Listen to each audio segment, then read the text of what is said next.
네, 안녕하십니까. 오늘은 Fast and Efficient Temporal Metabolic Synthesis of Generic Variant라는 논문에 대해서 발표하겠습니다.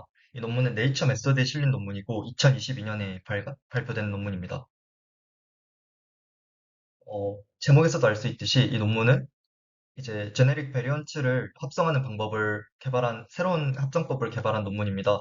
기존의 방법과 다르게 기존의 방법인 디노보 신테시스나 아니면 올리고뉴클레오타이드 메레 알레릭 리플레이스 메소드 등 좀 시간과 비용이 많이 들고 복잡한 그런 합성법 대신에 DNA 템플릿을 그대로 이용하여서 여러 개의 뮤테이션을 가지고 있는 동시에 길이도 킬로베이트 단위로 충분히 긴 베리언트를 신속히 합성할 수 있는 방법을 개발했습니다. 그리고 이러한 개발법의 이름을 메가사이클링이라는 이름을 붙였는데요.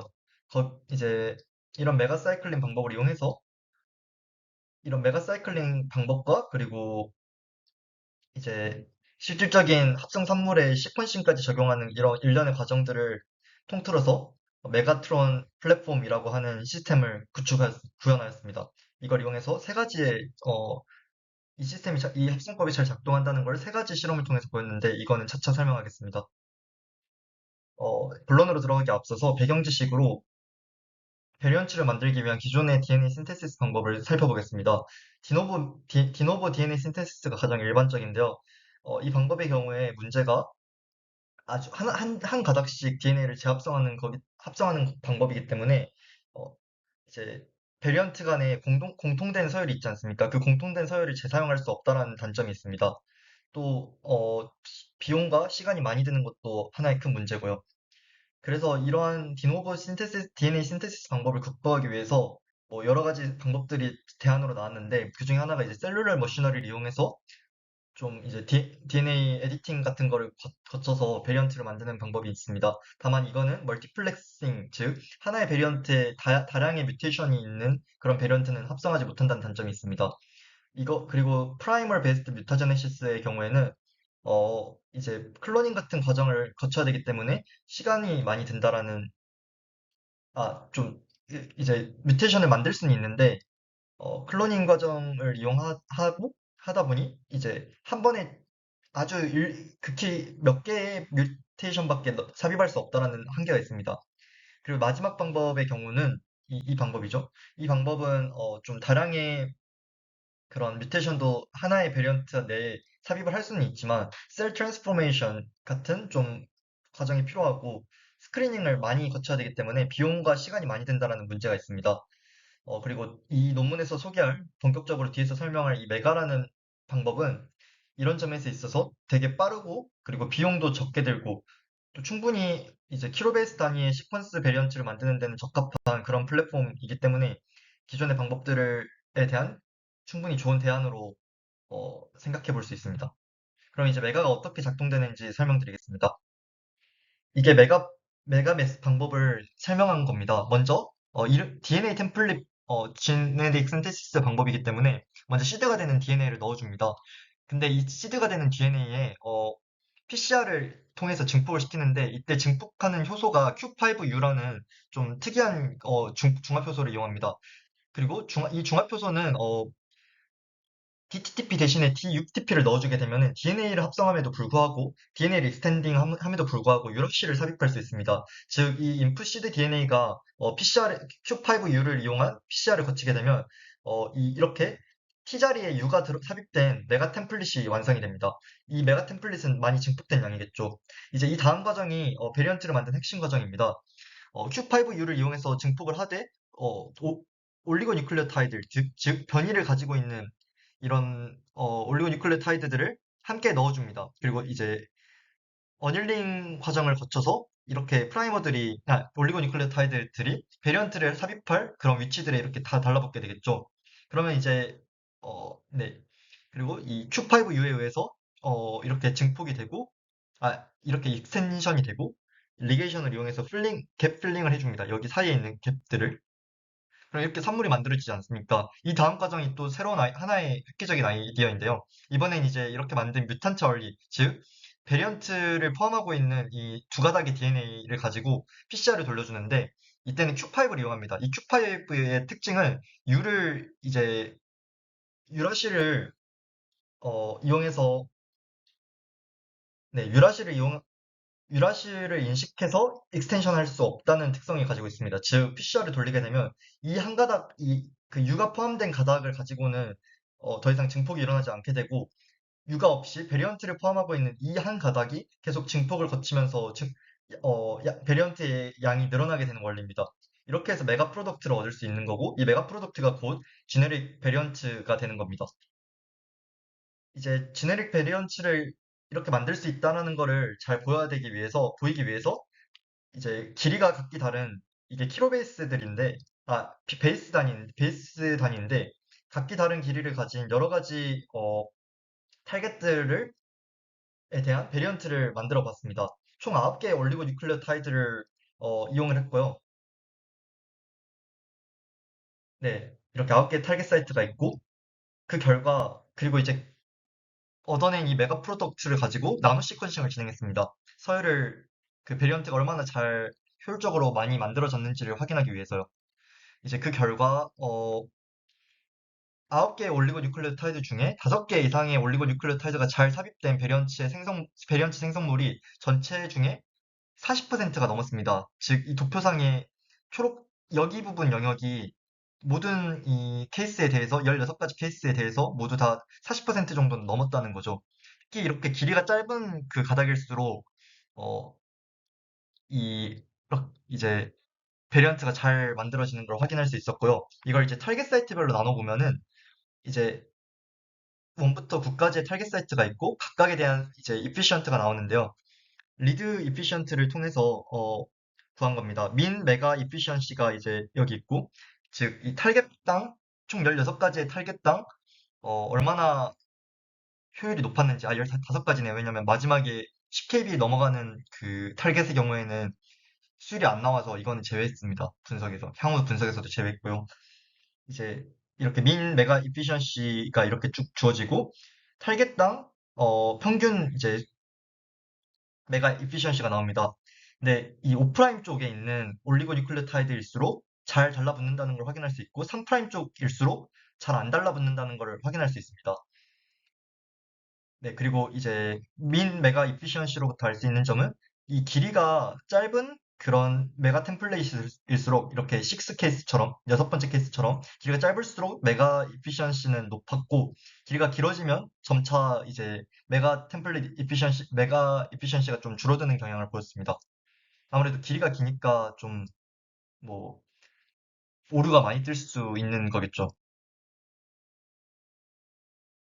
다음으로 이제 메가 사이클링 방법이라는 것과 최적화를 진행하게 되는데요. 앞서 설명했듯이 이렇게 올리고뉴클레오타이드가 포함되는 과정이 이렇게 되지 않습니까? 근데 이 이건 이제 디자인 1의 경우이고, 디자인 2의 경우에는 이 올리고뉴클레오타이드의 멜팅 포인트를 다르게 설정했습니다. 이 5' 쪽에 있는 올리고뉴클레오타이드일수록 멜팅 포인트를 낮게 설정했고, 이쪽으로 갈수록, 즉 3' 쪽으로 갈수록, 올리고뉴클레오타이드의 녹는 점을, 멜팅 포인트를 좀 높게 설정을 해뒀습니다. 이렇게, 멜팅 포인트에 그라데이션을 준 이유는, 이제 이 연구자가 생각을 했을 때,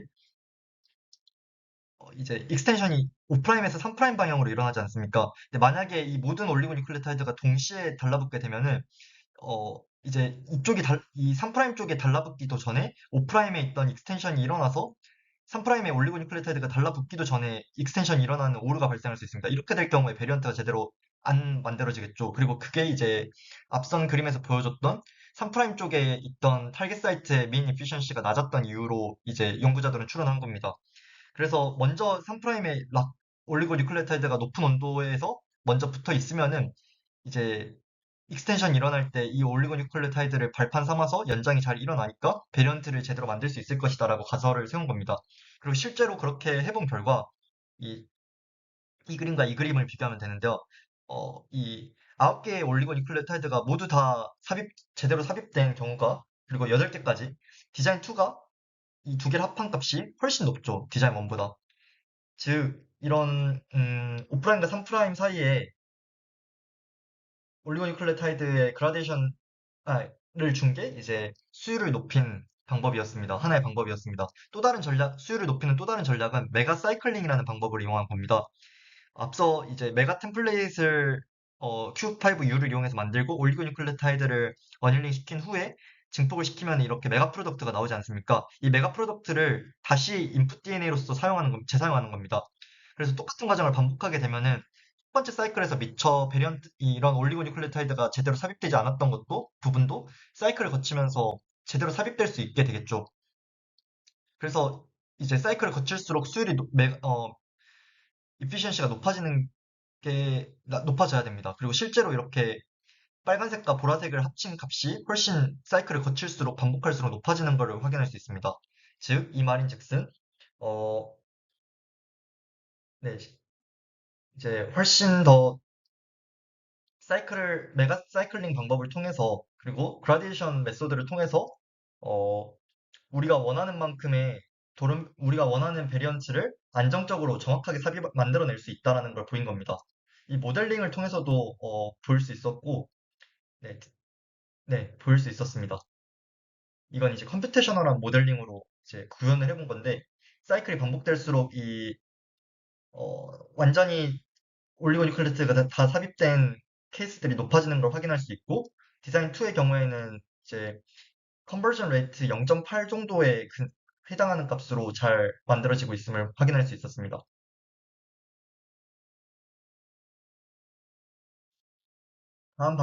다음으로 이제 엔드 투 엔드 플랫폼을 만들기 위해서 메가트론 플랫폼이라는 이름의 그런 시스템을 구축했습니다.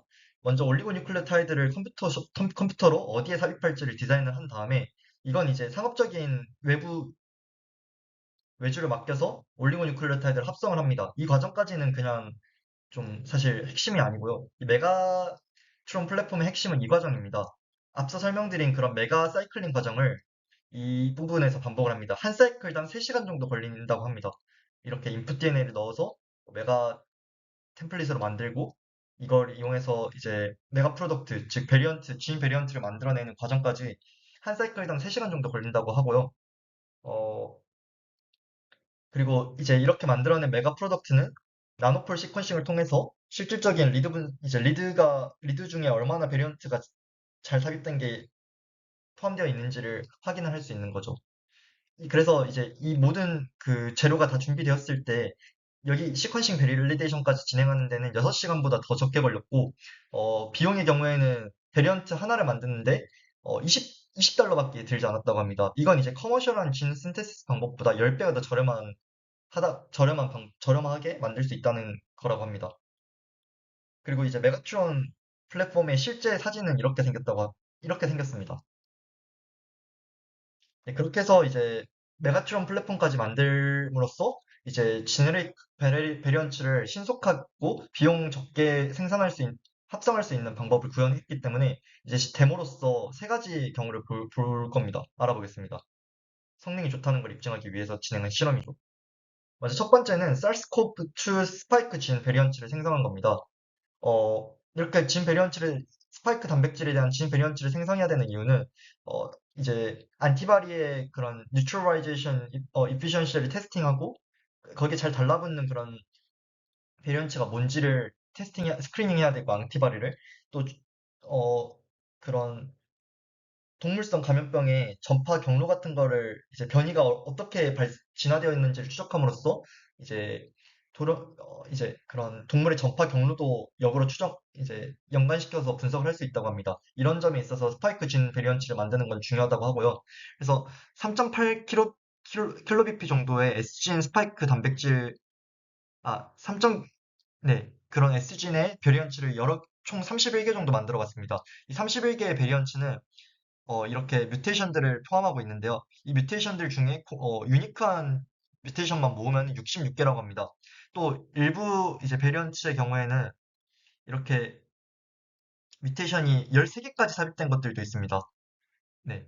뭐 그리고 이렇게 인델이 있는 경우들도 있고요. 근데 이제 메가 플랫폼을 이용해서 실험을 한 결과 31개 중에 27개 베리언츠가 성공적으로 완벽한 베리언트 신테시스를 합승 정도를 보였습니다. 즉, 네, 27개의 50% 이상이 컴플리트 베리언트가 되는 거를, 즉 fully generated, 네, 이 빨간색 비중이 50%를 넘어가야 좀 제대로 합성했다라고 평가를 했는데, 그 비율이 27개 중에서 27개 정도의 돌연변이 베리언츠가 베리언츠 죄송합니다. 다시 말씀드리겠습니다. 정리하면은 이렇게 컴플릿하게 제너레이티드 된 베리언츠가 이 전체 중에 50%를 넘는 베리언트의 개수, 그게 31개의 베리언트 중에 총 27개였다고 합니다. 다음으로 실험한 거는 이제 지놈 스케일에서 코던 이퀄라의 어, 리코딩 이퀄라의 코던을 이제 리코딩하는 방법을 진행했습니다. 이걸 이제 유전체 재보화라고 하는데, 유전체 재보화를 하는 목적은 코던을 이퀄라의 코던을 다른 코던으로 바꿈으로써 바이러스에 대한 방어력을 키우고, 그리고 신기능을 부여하기 위해서라고 합니다. 다만 이제 기존의 디노브 신테시스 같은 방법은 되게 복잡하고 비용도 많이 드는 그런 문제점들이 있었는데요. 이 메가 플랫폼을 이용한 결과 10개의 이제 리커리드 프래그먼츠를 만들어냈고, 각각의 프래그먼츠는 총 3.6kb 정도의 길이를 가지고 있었습니다.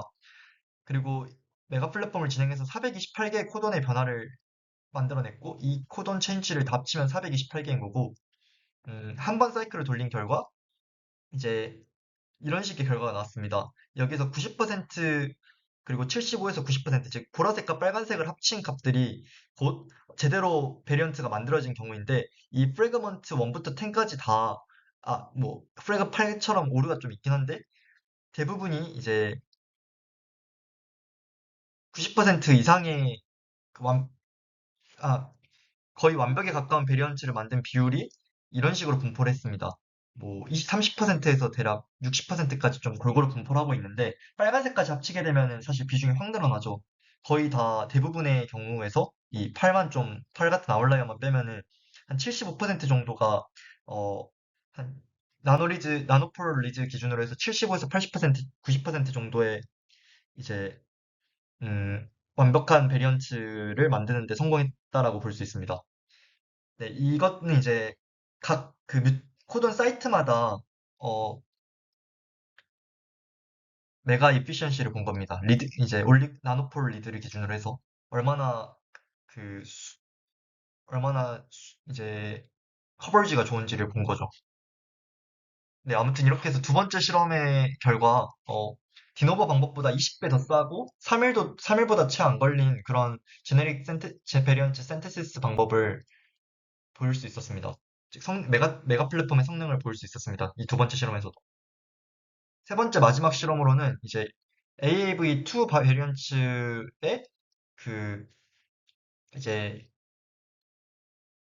아스파틱 엑시드나 아니면 글루타믹 엑시드를 특정 위치에 삽입하는 그런 식의 실험을 진행했습니다. 최대 6개까지 어, 베리언 베리언트당 최대 6개까지의 추가적인 인설션을 진행을 했고, 이렇게 D나 이제 아스파틱 엑시드나 글루타믹 엑시드를 추가로 삽입한 데 이유는 이제 그것들이 네거티브 찰지를 띠고 있어서 바이러스의 특성을 개질할 수 있고, 이오닉한 방법으로 퓨리피케이션 하는 과정을 좀 더 쉽게 만들어준다고 합니다. 그래서 이런 삽입을 통한 AAV2 베리언츠의 캡 진이라는 거에 베리언츠를 만드는 실험을 진행한 거고요. 뭐 지금까지 한 것처럼 메가 플랫폼을 이용하고 돌연변이를 가지고 있는 그런 벡터를 이제 세포에 삽입을 함으로써 이 바이러스를 생성을 했고, 그렇게 생성한 바이러스를 깨서 이제 베리언트가 제대로 만들어졌는가를 확인하는 식으로 진행했습니다. 총 125개의 유니크한 베리언트를 만들었고, 이건 이제 각각 인설션 삽입한 위치입니다. 총 6개 군데의 삽입 위치가 있고, 각 6군데 삽입 위치에 아스파틱 엑시드를 넣을 수도 있고, 아니면 글루타믹 엑시드를 넣을 수도 있습니다. 이건 이제 그 조합을 나타낸 겁니다. 그렇게 해서 진행을 한 결과, 네, 이건 이제 이렇게 폴드 체인지 그래프를 볼 수 있었는데요. 이건 이제 와일드 타입 대비 얼마나 바이러스 베리언트가 잘 만들어졌는가, 얼마나 그걸 이제 패키징 에피션시를 통해서 확인을 했습니다. 즉 바이러스가 세포로부터 얼마나 잘 형성이 되는가, 그걸 이제 와일드 타입 대비 폴드 체인지로 확인을 한 거고, 보시면은 이렇게 노란색이나 초록색, 파란색 세 가지 경우를 보면은 폴트 체인지가 되게 높죠. 이 파란색이 제일 높은데 파란색의 경우에는 최대 와일드 타입보다 9.5배나 더 높은 폴트 패키징 에피션시를 보였습니다. 이제 이 그래프는 그걸 베리언트당 몇 개의 뮤테이션이 삽입되는지에 따른 패키징 에피션시를 본 건데 많이 삽입한다고 무조건 좋진 않은 걸 확인할 수 있습니다. 이제 좀 복불복적으로 분포를 하고 있죠. 근데 잘 되는 거는 사실 두 개를 삽입해도 잘 되고 패키징 에피션시가 높고 파란색 네 개를 삽입했을 때도 높고 이런 식으로 좀 분포가 다양하기 때문에 어, 사실 좋은 거는 이렇게 비용이 절약되고 시간이 적게 걸리는 간편한 지네릭 베리언트 생성 방법을 통해서 스크리닝을 하면 좋겠죠. 이렇게 많은 경우를 다 테스트를 해볼 수 있으니까. 그리고 마지막 그래프는 사실 이제 컴퓨테셔널하게 모델링한 패키징 에피션시와 그 그리고 실제로 측정한 패키징 에피션시 사이에 이렇게 본 겁니다. 폴드 체인지가 높을수록 높은 점수를 받았을수록 이제 예측력에서도 좋은 점수를 받았죠. 해당 그 베리언트 케이스가 이게 40번째 케이스인데 40번째 케이스가 여기 있고 이제 이때는 9배 정도의 높은 베리언트 그러니까 더 높은 패키징 에피시언스를 보였는데 이게 컴퓨테셔널하게 모델링을 했을 때는 한 5배 정도로 조금 더 낮긴 하지만 그래도 가장 높은 거는 맞습니다. 그러니까 컴퓨테셔널하게 또 높았고 실제로도 높은 폴트 체인지를 보였다라고 확인할 수 있습니다. 네, 여기까지 해서 논문을 다 살펴봤는데요. 이런 메가 플랫폼 논문에서 좀 곧 생각해 볼 수 있는 점은 결국 이 메가 플랫폼의 성공 여부는 올리고뉴클레오타이드 풀을 얼마나 그 특이적으로 잘 만드는지가 중요할 거라 생각합니다. 왜냐하면 길이가 늘어날수록 올리고뉴클레오타이드가 아무 때나 붙을 수 있는 확률이 높아지잖아요. 오프 타겟 이피션, 그러니까 원하는 타겟 위치가 아닌 다른 곳에 붙을 수 있는 확률이 높아지기 때문에 그런 어디에 붙게 만들지에 대한 중복이 없이 각 올리고뉴클레오타이드가 겹침 없이 각자의 자리에 잘 맞게 부착이 되게 돼야 될 겁니다. 그게 그렇게 설계를 하는 게 이 메가 방법을 이용한 베리언트 합성 방법의 핵심이 되지 않을까 싶습니다. 그리고 3'과 5'의 그라데이션을 올리고뉴클레오타이드의 그라데이션을 주기 위해서는 염기 조성비도 달리 조정을 해야 될 건데 이게 합성법의 범용성을 축소시키는 데 영향을 주지 않나 싶습니다. 만약에 이제 네 그렇게 염기 조성비를 달리 만들었는데 올리고뉴클레오타이드를 근데 그게 이제 실제 템플릿 중에 붙을 위치가 적절치 않다던가 이런 식의 문제가 타겟에 따라서는 발생할 수 있지 않겠습니까? 네 그게 두 번째 고찰이었고 세 번째는 아직 이 방법의 경우에는 논문에서 직접적으로 밝혔듯이 10kb가 넘어가는 길이를 가진 베리언트를 만드는 데는 한계가 있습니다. 네. 그래서 뭐 유전자 레벨에서 뭔가를 만든다거나 아니면 프레그먼트를 나눠서 합성할 수 있겠지만, 풀리 지놈에 대해서는 아주 긴 길이를 가진 지놈에 대해서는 베리언트를 한 번에 만들지 못한다는 한계가 있습니다. 참고로 두 번째 실험에서 지놈을 프래그먼트 시켜서 프래그먼트로 나눠가지고 각각 프래그먼트에 대해서 돌연변이를 만들었는데 그렇게 만든 돌연변이들을 마지막에 합쳤다고 합니다. 따로 추가적인 과정을 거쳐서. 네, 그렇고요. 마지막으로 이제 스루풋을 늘리는 방법으로서 드롭넷 베이스드 DNA 합성 방법과 좀 이 메가 플랫폼의 그 템플릿 베이스드 베리언트 합성 방법을 좀 결합을 잘 시키면은 이런 스루풋을 더 높일 수 있을 거라고 생각이 들었습니다. 네, 이렇게 해서 발표를 마치겠습니다.